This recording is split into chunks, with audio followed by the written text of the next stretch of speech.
Alright, welcome to the channel or welcome back. I'm going to show you how to make the easiest and best tasting flour tortillas you'll ever have. You are not going to get this from a shelf. You're literally just not.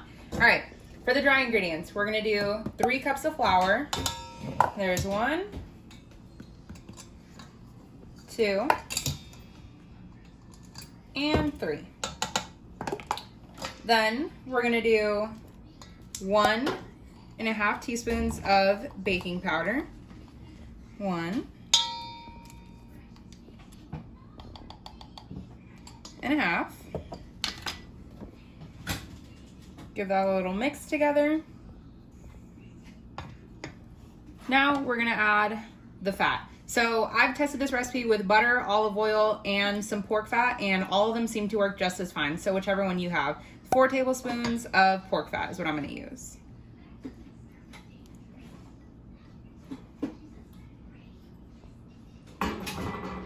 Then you're gonna add 1 cup of as hot as your hands can handle of hot water. Mix that together. Now we're gonna add some Redmond real salt.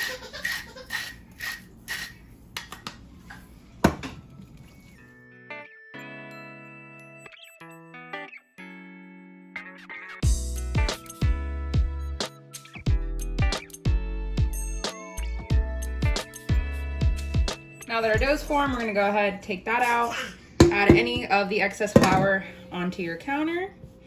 Now we're gonna go ahead and chop them. I like to take a bench scraper and just kind of keep cutting it in half just to make sure that I have roughly the same equal pieces.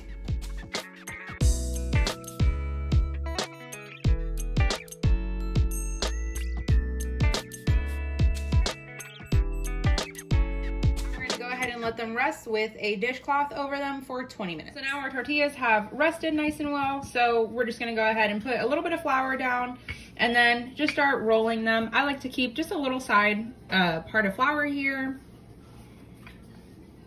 And I am not the best at rolling them to be perfect circles. So just try your hardest. And to the left of me, I have a big cast iron skillet going ahead and getting nice and hot. Now, it looks like I have oil, but it's because my pan's nice and seasoned, but do not add any oil. If you don't have a cast iron skillet, you can go ahead and do this with a non-stick skillet. It's just gonna take a little bit longer. You're just gonna wanna place that in there. And depending on how hot your skillet is, let it cook about 2 to 3 minutes. Getting nice and smoky in here. We're just gonna go ahead and check for some color. Need some okay color. We're just gonna flip and it will start to puff up. Do not pop it. All right, I think we're looking pretty good here. Got some nice color on the bottom and the top. I'm gonna go ahead, take it to a plate. And if you do not have a tortilla warmer, just a plate on the bottom and a washcloth works just as well. These are the bubbles I was talking about. These are gonna make your tortillas super nice and airy.